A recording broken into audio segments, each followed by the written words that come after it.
આજે હે નંદનો એ લાડકડો મને હાંભરે રે નંદનો લાડકડો મને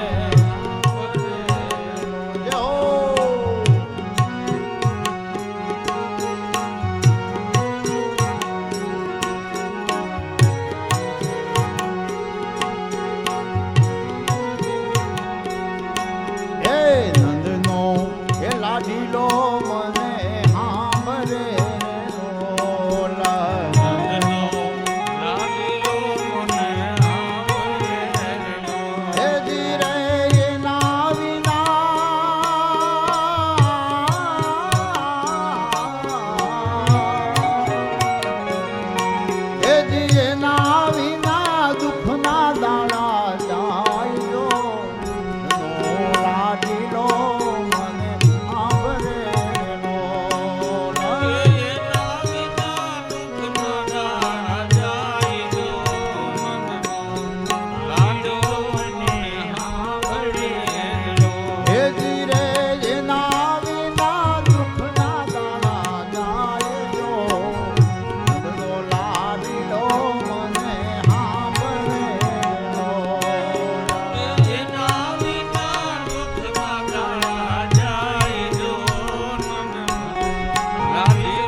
સવારમાં વેલો આવતો રે લોલ વેલી સવારે વેલો આવતો રે લોલ વેલી સવારે વેલો આવતો રે લોલ વેલી સવારે વેલો આવતો રે લોલ અરે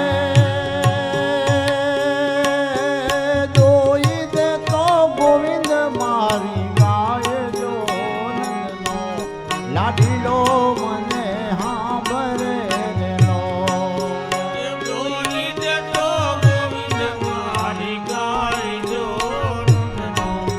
લાડીલો મને હાંભરે રેલો હે ધીરે નાવીના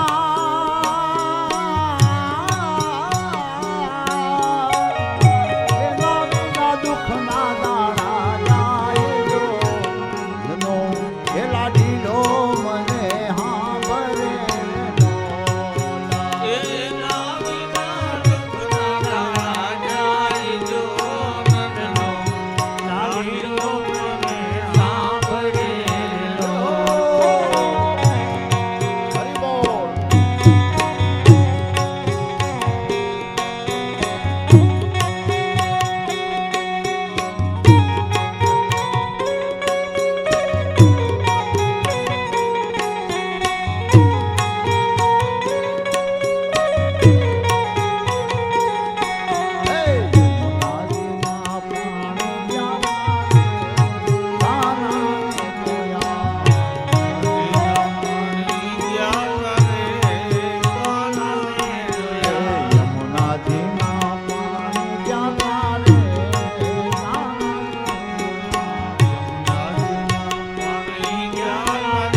વાછરું છો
યમુનાજીના ઘાટ જો નો લાડીલો મને હાંભળે. રોકી લેતો યમુનાજીના ઘાટ જો નરનો લાડીલો મને સાંભળે. રોકીને તો યમુનાજીના ઘાટનો નંદનો લાડીલો મને હાંભળે. જય હો. હરિ બોલ.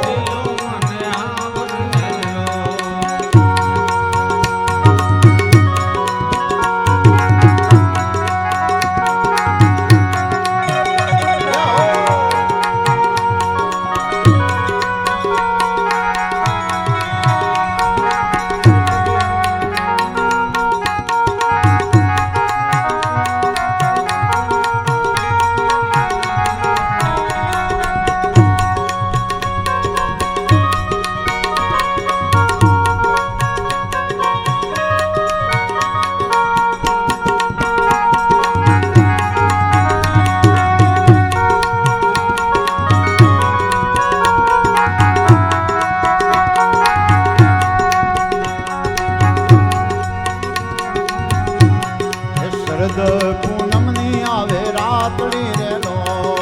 શરદ પૂનમની આવે રાતડી લોલ. હે શરદ પૂનમની આવે રાતડી રે લોલ. હે જી રંગ ભરેલો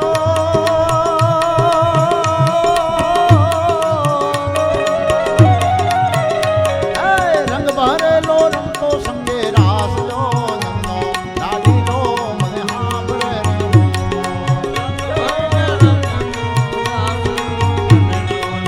હરિ બોલ.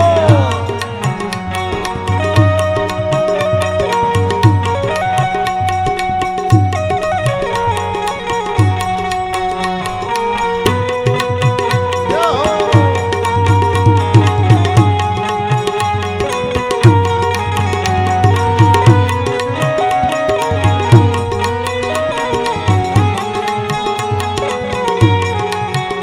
હે ગોવિંદના સ્વામી ત્યારે મળશો રે લોલ.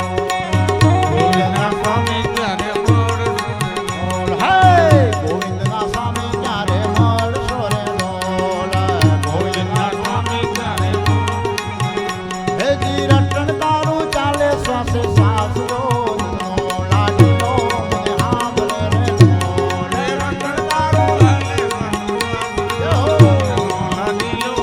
હાંભળે રે લોલ. હે જી રટણ તારું ચાલે શ્વાસે શ્વાસ લો નંદનો લાડીલો મને હાંભળે રે લોલ.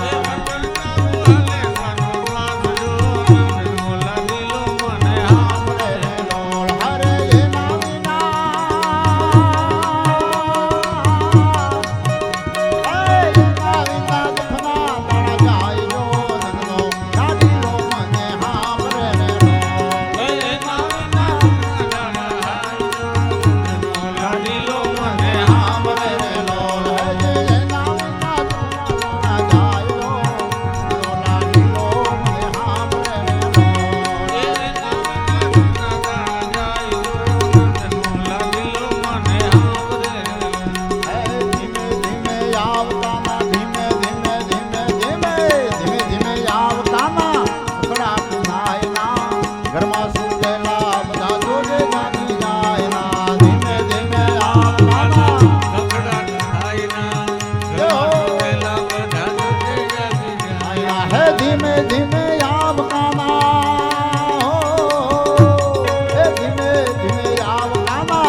હરે રામા હરે રામા રામા રામા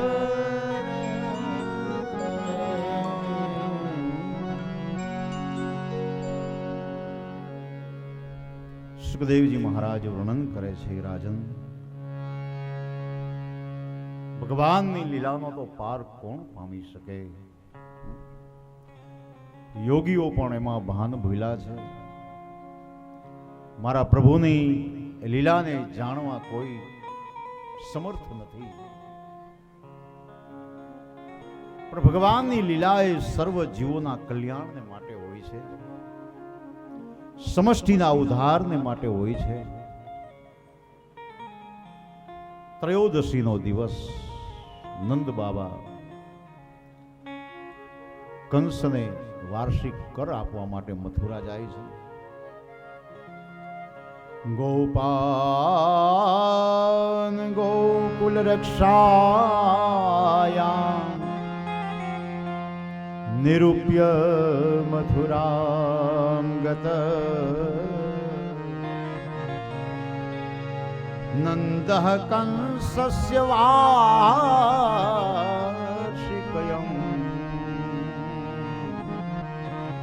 પરમદાતુ ગુરુ.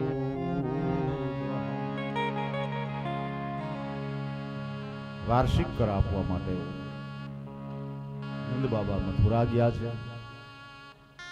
મથુરાની અંદર રાજમહેલમાં જઈ અને રાજા કંસને કર આપે છે અને એના ઉપરાંતમાં વધારે ભેટ સોગાદો આપે છે.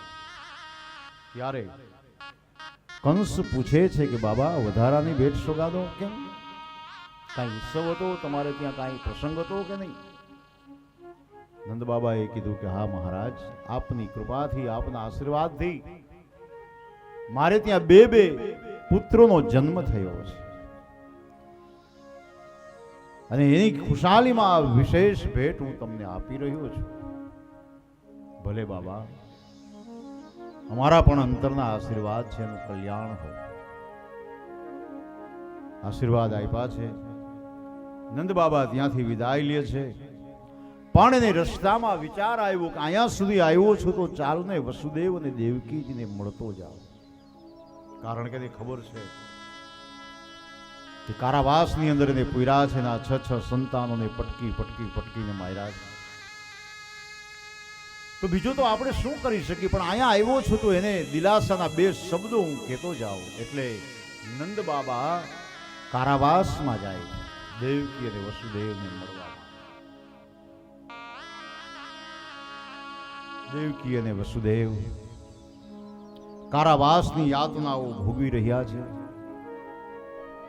આંખમાંથી આંસુડા સુકાતા નથી. રાત દિવસ પોતાના બાળકોની યાદમાં દિવસો પસાર કરે. વસુદેવ તો બેઠા બેઠા એ કાળી છીપરને જોઈ અને રડ્યા રાખે છે. તો મારી નજરની સામે મારા સંતાનો પટકીને મારવામાં આવ્યા છતાં હું કાંઈ ન કરી શક્યો. અમે અમારા બાળકના હારલા પણ ન ગાઈ શક્યા, એને લાડ પણ ન લડાવી શક્યા. એટલામાં નંદ બાબા આવે છે. નંદ બાબાને જોઈ મનમાં થોડો આનંદ થયો. પધારો બાબા. હા વસુદેવ, હું સમજુ છું તમારી વેદનાને, તમારા દુઃખને. એટલા માટે તો તમને મળવા માટે આવ્યો છું. ધીરજ રાખો ભાઈ, જે થવાનું હશે એ જ થશે. આપણે એમાં કોણ કાંઈ કરવા વાળા? તમારા જે આ દુઃખના દિવસો છે એ દિવસો પણ પસાર થઈ જશે. એક દિવસ સોનાનો સૂરજ ઉગશે. માટે તમે હંમેશાને માટે ધીરજને ધારણા રાખો. અને પછી એના દુઃખને દૂર કરવાનો પ્રયત્ન કરે છે. જુઓ કે ભાઈ, એક સરખા કોઈના દિવસ જાતા નથી. સુખ હોય, દુઃખ હોય, વિપત્તિ હોય, બધું સહન કરવું પડે, પણ ધીરજ ક્યારેય ગુમાવવી નહીં. ધીરજ રાખો ભાઈ. એક સરખા દિવસો દુઃખના, કોઈ ના જાતા નથી, કોઈ ના જાતા નથી.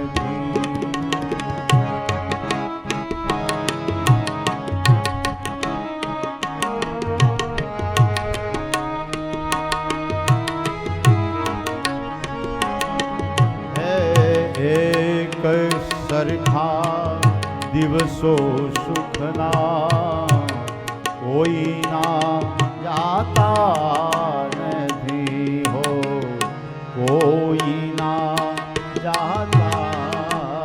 સુખ અને દુઃખ જગતના બે પર્યાય છે બાબા. સુખની પાછળ દુઃખ ને દુઃખની પાછળ સુખ.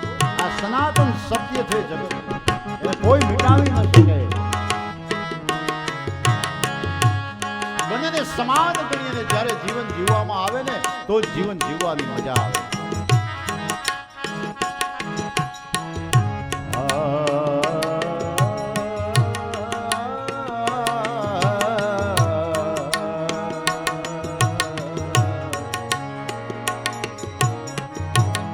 જે ચડે છે ઈ પડે છે, ખીલેલું કરમાય છે.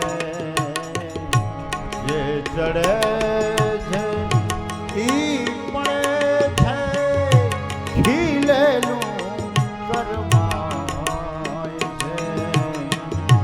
જે જન્મે છે ઈ મરે છે, જે જન્મે છે ઈ મરે છે. જે જન્મે છે ઈ મરે છે, એ નિયમ પલટાતા, હે નિયમ પલટાતા નથી હો. એક સરખા દિવસો સુખના, કોઈ ના જાતા. જય હો.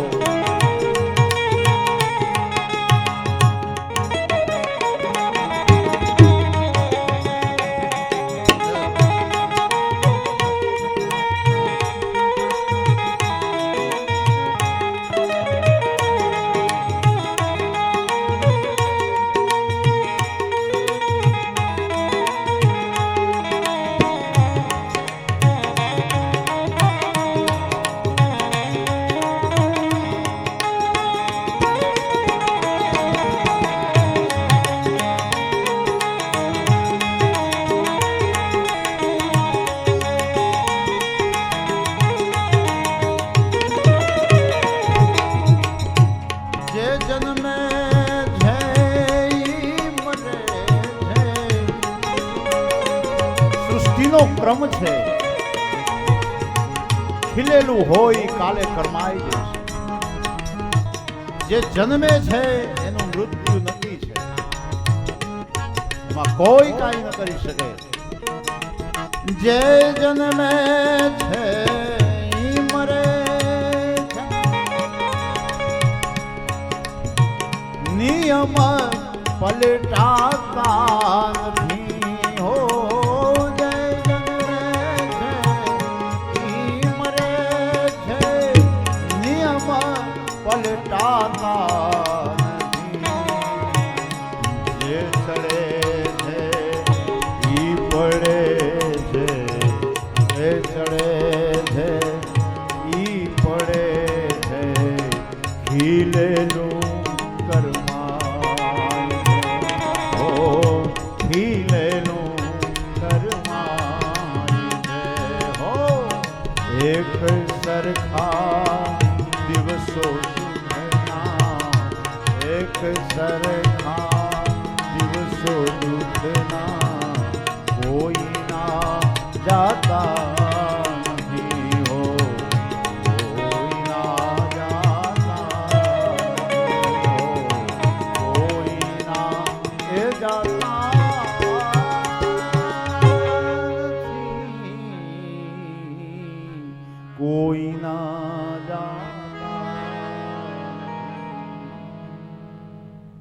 દેવકી અને વસુદેવની આંખમાં દળ દળ દળ અશ્રુ ધારા જ્યારે વહેવા લાગી છે,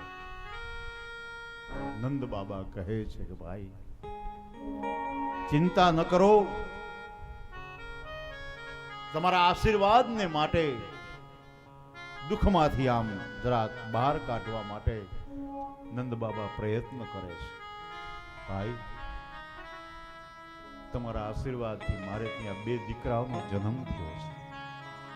એ ખુશાલી એ સમાચાર આપવા માટે તો હું અહીંયા સુધી આવ્યો છું. આ સમાચાર જ્યારે સાંભળ્યા, કારણ કે નંદ બાબાને ખબર હતી કે એને ઘેર જે દીકરો છે ને એ મારો છે, પણ છતાંય એ વાતને પોતાના હૃદયમાં ધરબીને બેઠા હતા, કારણ કે કોઈને ખબર ન પડી જાય.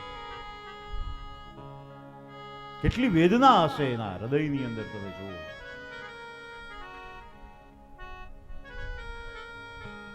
મર્મમાં કહ્યું પણ નંદ બાબા સમજી ન શક્યા.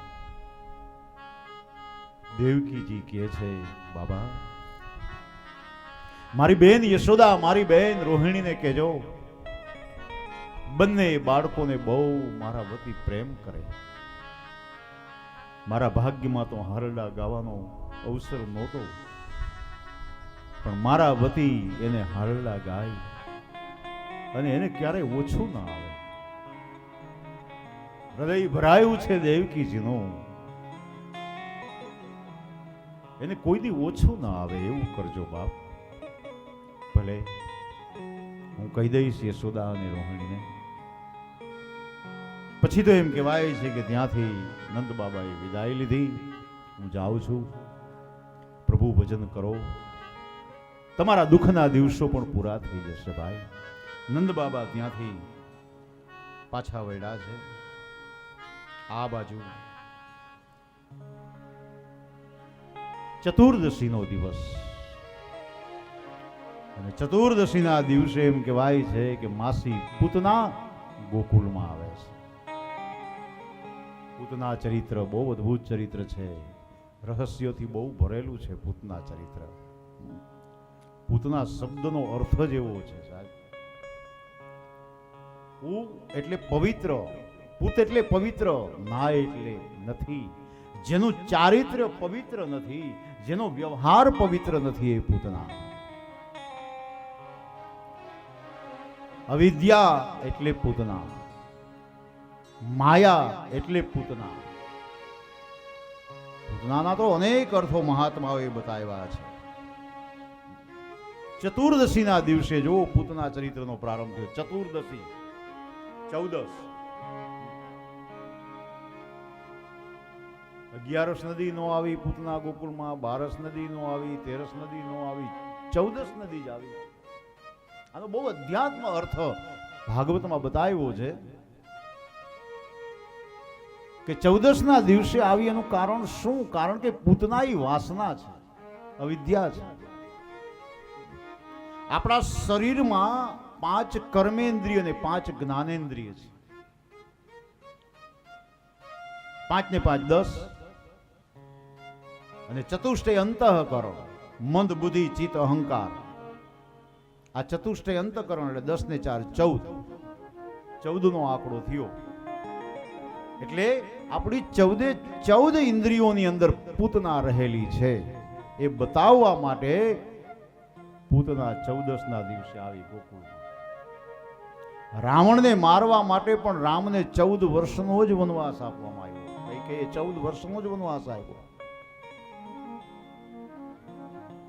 આનો પણ એવો જ અર્થ છે. 14 વર્ષ જ કેમ? તો રાવણ એ કામનું પ્રતીક છે, અહંકારનું પ્રતીક છે. એટલા માટે એ કામ, અહંકાર એ બધું પણ આપણી 14 ઇન્દ્રિયોની અંદર રહેલું છે. 14 ઇન્દ્રિયોમાં રહેલું છે. એટલે એને મારવા માટે રામને પણ 14 વર્ષ સુધી વનવાસ વેઠવો પડ્યો. એટલે પૂતના આવી 14ના દિવસે આવી. આપણી એક ઇન્દ્રિયોમાં પૂતના છે. કર્મેન્દ્રિય, જ્ઞાનેન્દ્રિય, મંદબુદ્ધિ, ચિત્ત, અહંકાર. જીભમાં પૂતના છે, આંખમાં પૂતના છે, કાનમાં પૂતના છે, પગમાં પૂતના, હાથમાં પૂતના, આ બધે પૂતના બધે આમ અવિદ્યા ને આમ વાસના જ રહેલી છે, બસ બીજું કાંઈ નથી. જીભમાં પૂતના છે. સારું સારું ખાવાની ઈચ્છા થાય ને ઈ રસેન્દ્રિયો, જ્યાં સુધી આપણી રસેન્દ્રિયને આપણે જીતી નથી શકતા ત્યાં સુધી એમાં પૂતનાનો વાસ છે. જીભને તમે જેટલું સારું સારું આપશો ને એટલું વધારે માગશે. તમે જોજો, જીભ છે ને એ સ્વાદ પ્રિય છે. જીભને તો 2 કામ હોપવામાં આવ્યા, બાકી બધી ઇન્દ્રિયોને એક એક કામ હોપવામાં આવ્યું. જો કાનથી આપણે સાંભળી શકીએ, આંખથી જોવાનું, નાકથી સૂંઘવાનું, પણ જીભને 2 કામ કરવાનું, એક બોલવાનું અને એક સ્વાદ પારખવાનું. આ 2 જવાબદારી હોય, એટલે એના ઉપર જવાબદારી વધારે, આપણે સાવધાની વધારે રાખવી પડે. જેટલું જેટલું તમે એને આપશો એ વધારે કાલે બીજું માગશે. રસના ઇન્દ્રિયને જીતવી બહુ અઘરી છે સાહેબ. એના ઉપર કંટ્રોલ હોવો જોઈએ. અને જીભ છે ને બહુ ભયંકર છે. 32 દાંતની વચ્ચે રીએ છે. તમે જોજો, 32 દાંતની વચ્ચે ફરતી બાજુ આમ ઓલા રાક્ષસો હોય અને એની વચ્ચે રહેવું. પ્રહલાદનું ચરિત્ર આપણે જોયું, આખું દૈત્ય કુળ હતું, એમાં એક જ એ ભક્ત હતો. એ કેવું અઘરું, એ બહુ અઘરું છે. એટલે જીભ 32 દાંતની વચારે રીએ છે, અઘરું તો પડી જ જાય ને.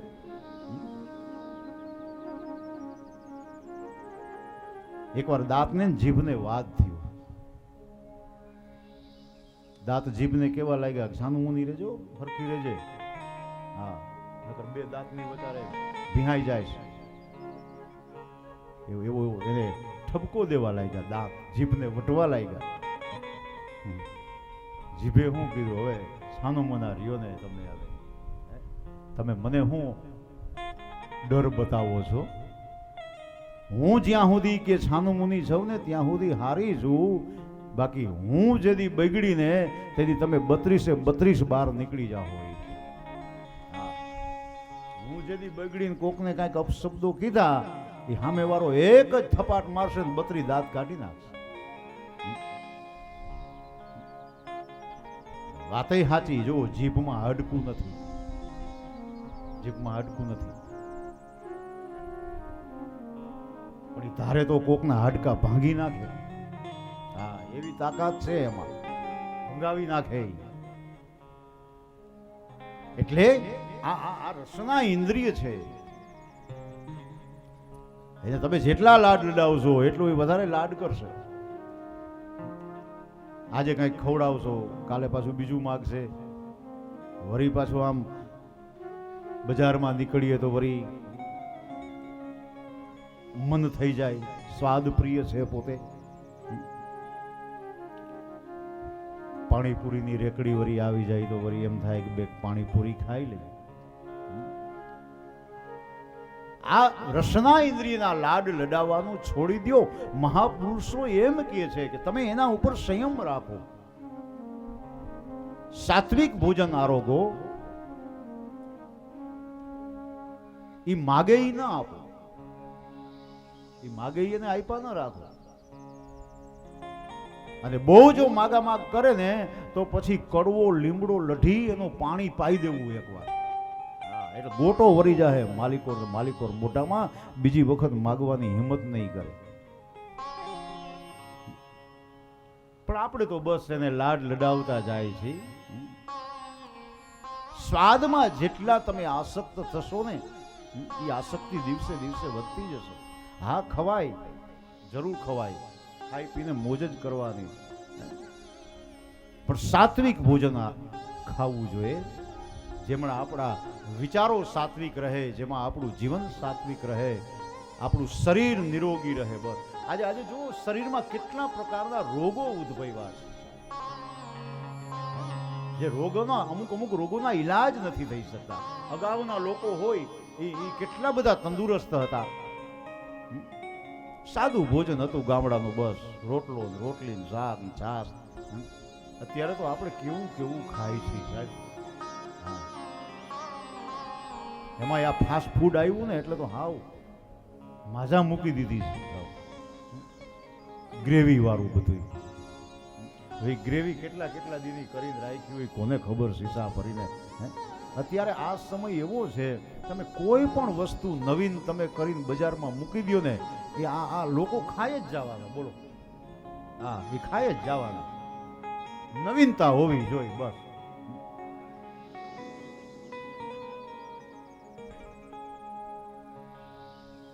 આકડાનું પાન હોય, આકડાના પાનમાં સરસ મજાનો આમ ઓલો બટેકાનો ને એવો મસાલો કરી અને એ આમ વારી અને એને તરી નાખો અને તમે બજારમાં મૂકજો, જો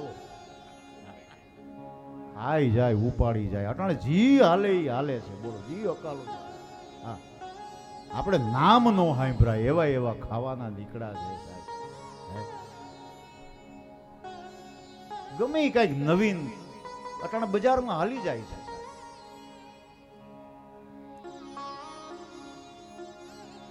કહેવાનું તાત્પર્ય એ છે, શરીરને નિરોગી રાખવા માટે, શરીરને તંદુરસ્ત રાખવા માટે સાત્વિક ભોજન બહુ જરૂરી છે.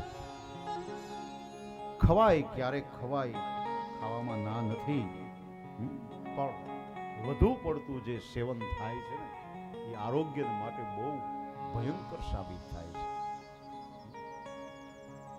તો કહેવાનું તાત્પર્ય એ છે કે જીભમાં પૂતના છે.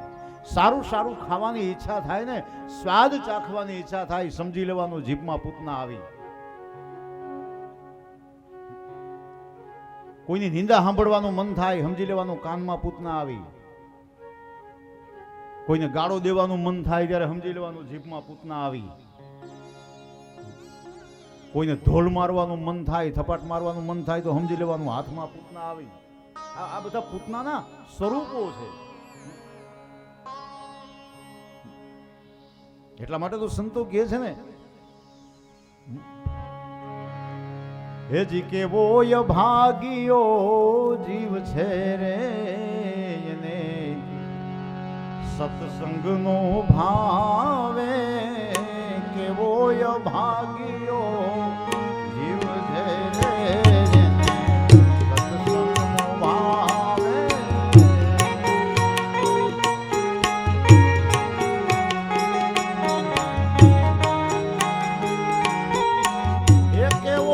ભાગ્યો જીવ છે રે, જીવને સત્સંગનો ભાવે. કેવો ભાગ્યો જીવ છે રે,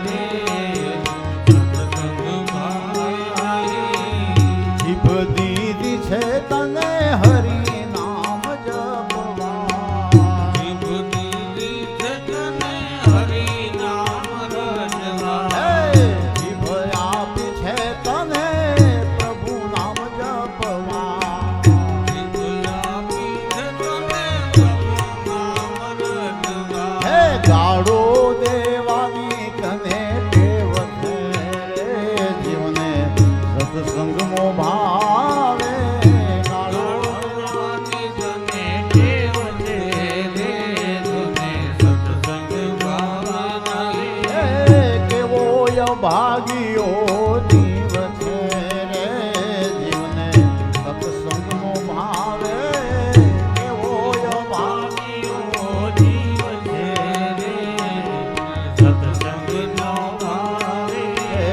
હાથ દીધા છે તને દાન પૂન કરવા, હાથ દીધા છે તને દાન પૂન કરવા.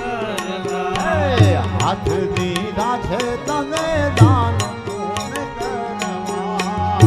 હાથ દીધા છે તને દાન પૂન કરવા.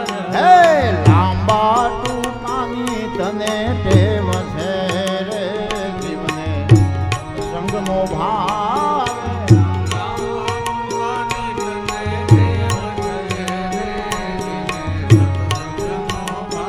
હે લાંબા ટૂંકાની તને ટેવ છે રે, જીવને સત્સંગનો ભાવ.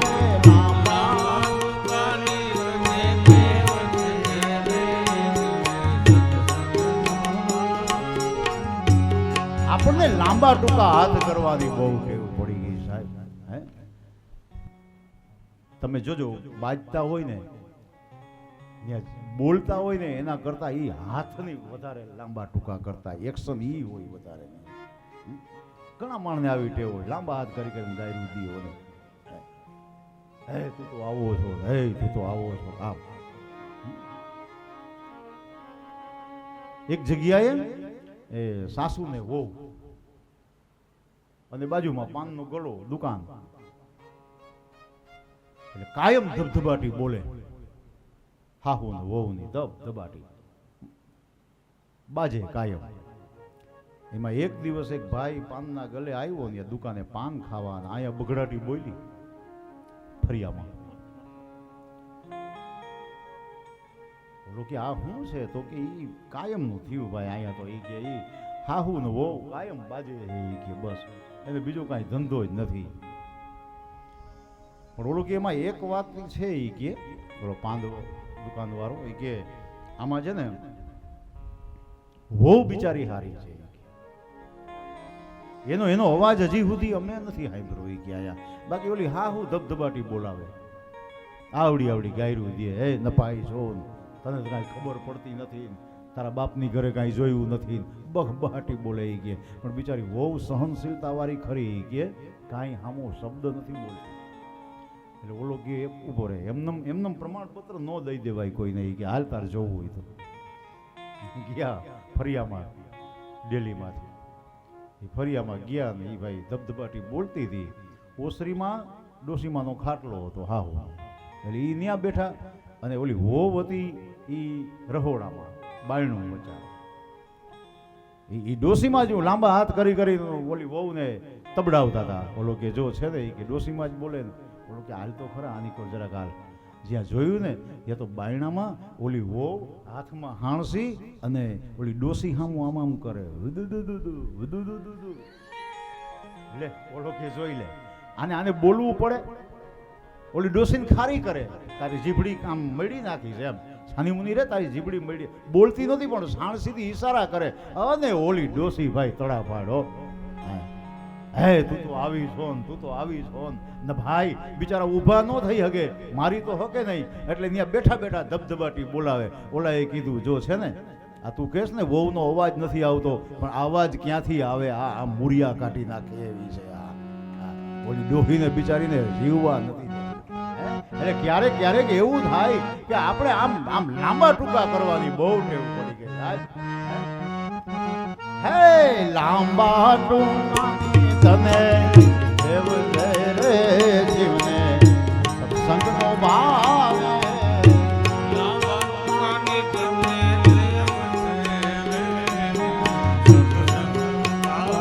હે કેવો ભાગ્યો જીવ છે રે જીવને સત્સંગનો ભાવે.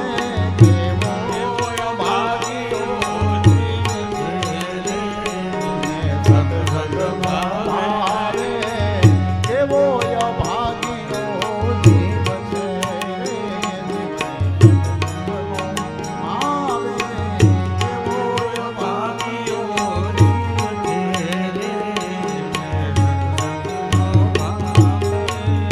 તાત્પર્ય એ છે કે એક એક ઇન્દ્રિયની અંદર વાસના છે, પૂતના છે. એટલા માટે વ્યાસ લખે છે પૂતના માટે. જો કંસેન પ્રહિતા ઘોરા,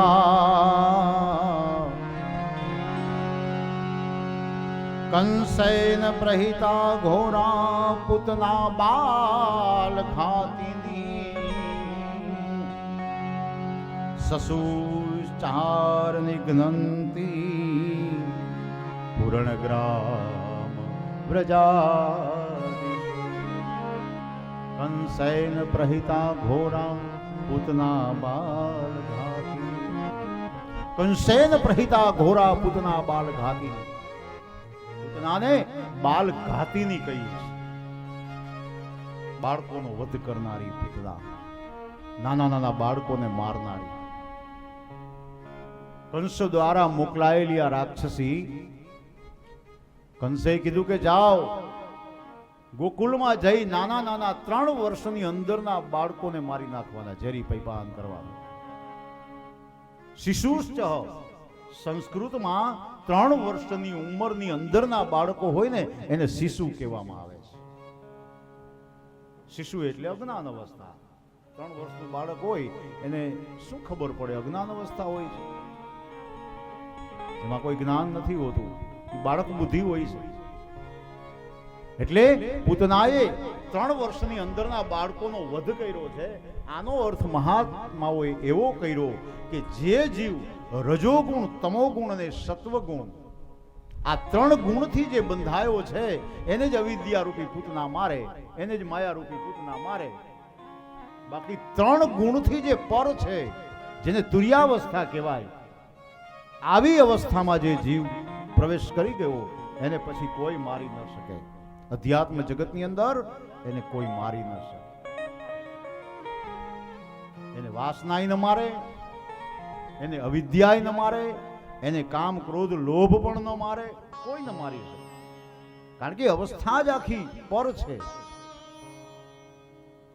એટલે આવો એક અર્થ કાઢ્યો છે. તો એ પૂતના રાક્ષસી હતી પણ પોતાનું રૂપ છુપાવી દીધું છે.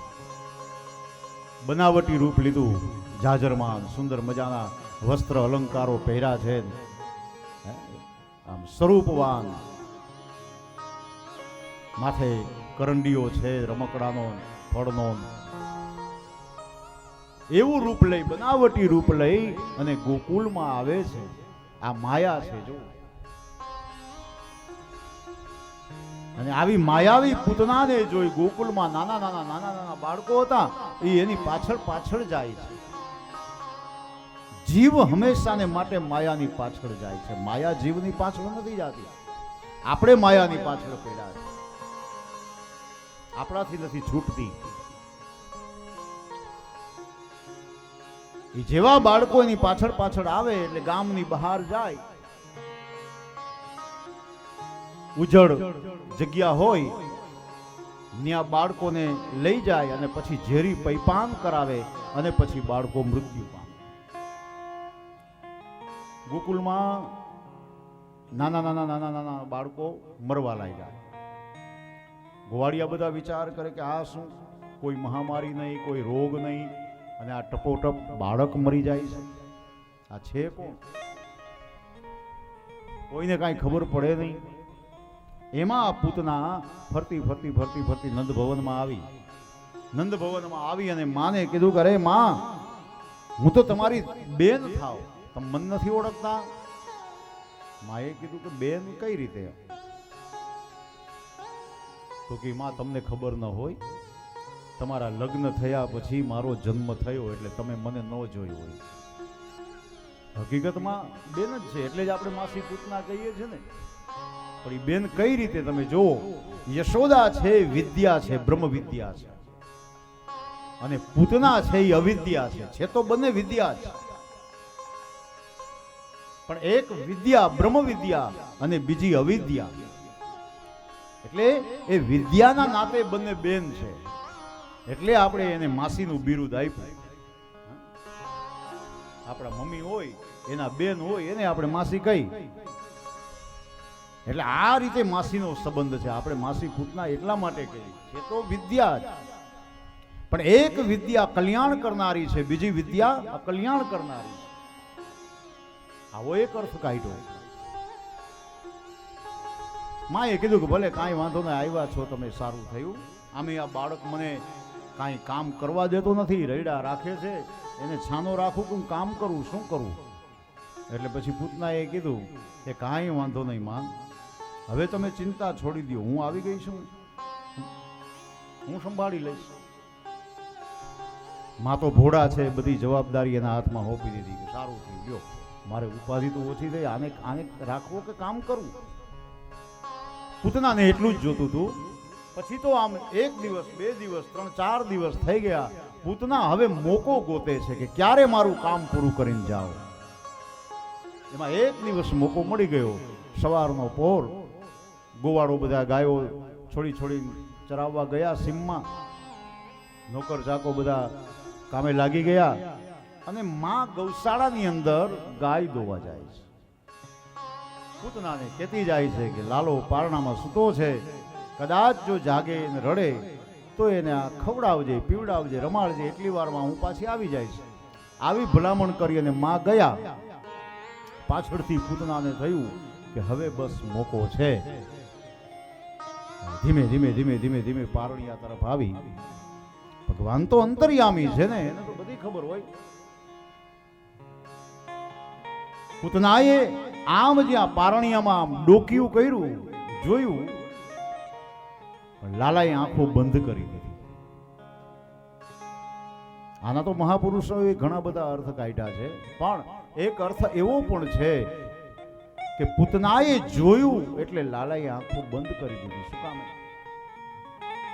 કારણ કે લાલાને ખબર છે કે આ રાક્ષસી છે, છતાંય એના મૂળ સ્વરૂપને છુપાવે છે. આ તો એનું બનાવટી સ્વરૂપ છે. તો એ રાક્ષસી હોવા છતાં મૂળ સ્વરૂપને જો છુપાવતી હોય તો હું તો ઈશ્વર છું, મારે મારું ઐશ્વર્ય હું કામે પ્રગટ કરવું પડે? એટલે ભગવાને પણ આંખો બંધ કરી દીધી. આનો અર્થ સીધો એવો થાય કે આપણે ભગવાન પ્રત્યે જેવો ભાવ રાખીએ ને એવો જ ભગવાન આપણા પ્રત્યે ભાવ રાખે. એટલે મંદિરમાં જઈ અને એક સારો એવો ભાવ, સાત્વિક ભાવ ભગવાનને વ્યક્ત કરવો જોઈએ. બાકી તો ભગવાનને ખબર જ છે બધી, એનાથી છૂપું શું રહી શકે? બાકી જેવો પ્રેમ આપણે પરમાત્મા પ્રત્યે રાખશું એટલો જ પ્રેમ પરમાત્મા આપણી પ્રત્યે રાખશે. એટલે લાલાએ આંખો બંધ કરી દીધી.